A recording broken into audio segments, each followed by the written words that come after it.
Okay, so, this is the continuation of part 5 of my experience with a narcissistic, egotistical sociopath. So I left off when he was, in the hospital and had gotten out. But before he got out of the hospital, he actually spent a little over a week in the hospital. It probably was like 9 or 10 days, maybe 9. Y'all, my goofy self was at the hospital day in and day out throughout the day, multiple times a day, morning and evening, because I work. So I would go up there in the morning, and also I would I broke my bracelet. Also I would go up there at night, and I would stay, like when I got off of work, I would stay up there until after 10, 11, 12, 1 o'clock in the morning. They moved him to the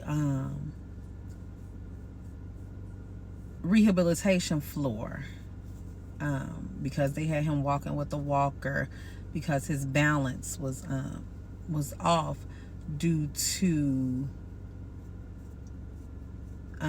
his blood pressure being through the roof, and they also diagnosed him with diabetes, so he had to take insulin.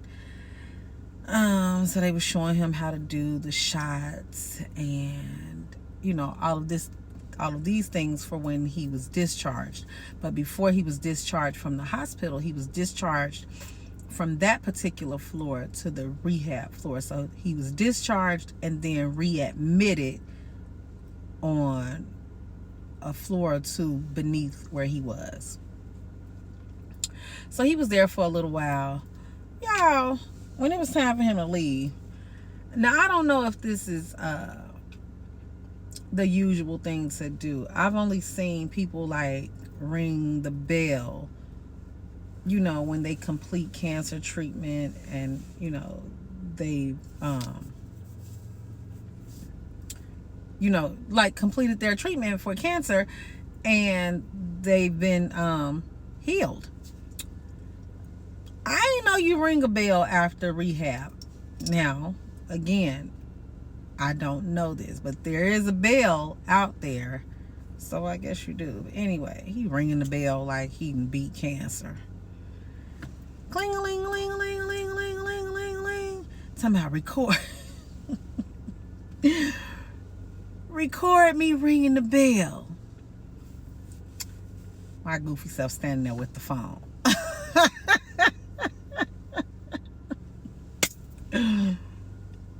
So they discharged him, and he was supposed to get outpatient rehab.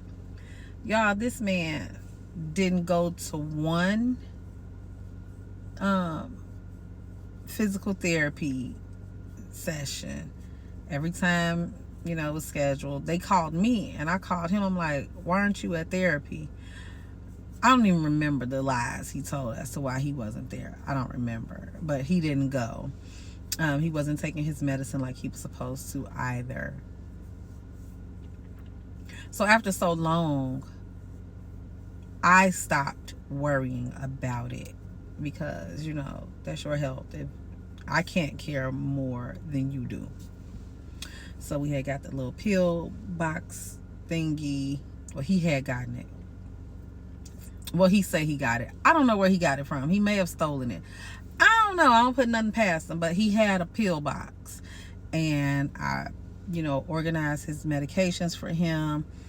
Morning, noon, night. Sunday through Saturday. A couple of times he had came by my house, had the medicine, left out the house, said he was going home, and left the medicine at the house. A couple of times, I'm not available now for you to get your medicine. He had his mother, as he calls his grandmother, had her call me as if I'm holding his medication hostage. Lady, he could have gotten his things. He could have taken his things with him when he left. Like, that's what he should have done. So let me bend the block and tell y'all a little bit about Mother.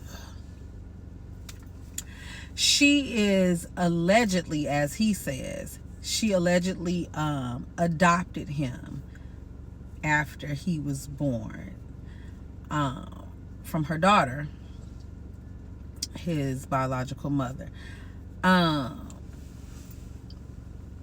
This lady co-signs everything he says and does. She enables him and she encourages his wrongdoing. So anytime he and I would have, a disagreement or a falling out, if you will, he hops on the phone. Mother. I ain't never seen nothing like it. And instead of her saying, hey, son, man up and do what you're supposed to do regarding this woman, she hops on the phone and gonna question me about what's going on. So one time she called me and I hadn't had enough. Well, I just want to know, that's how she talked. I just want to know what the problem is, because every time it's something, it's always something, and if y'all gonna be doing this, then y'all just shouldn't even be together. So I listened. Finally, I told her, Miss Such and Such, I don't mind you calling me. I don't. Every time you call, I'll answer. However, if you're going to call me and insert yourself in the business of he and I, then I'd rather you not call. I told her, I said, I don't know if maybe you're used to running his previous relationships, but this one that he's in with me, you can't. So when I told her I'd rather she don't call me, if that's what she got to call me for, she ain't called me since. Until we got into it like months later, she called. And at that point, I wasn't talking to her. So she called because she had been disrespectful. And, like, if I'm disrespected, that's what you gonna get back. So, that's just how it is. So she called, I didn't answer. I didn't send her the voicemail. I looked at it and I didn't answer. Because why are you calling me? Why are you in my business?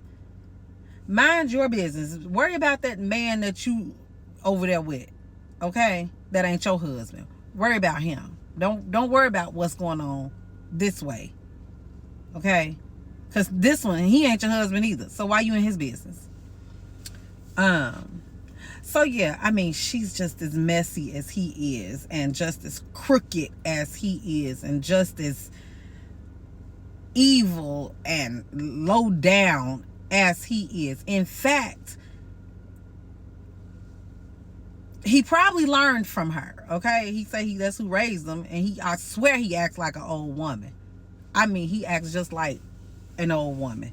So always fussing. Get up in the pulpit. You ain't even preaching. You getting up talking about what you going through in the pulpit ain't came from a scripture or nothing. You just ran and raving like an old, angry 80-year-old woman. So that's that. So yeah, she's ugh. So anyway, that is 5. I'm gonna go into some great details about something else tomorrow, but y'all, I have to go to sleep. I'm so tired, but I did want to give y'all a little bit. So go follow me, like, comment, share, subscribe. Songbird Since Birth on TikTok, on YouTube, on Facebook, and Instagram. You all have yourself a good night, and I sure will also tomorrow.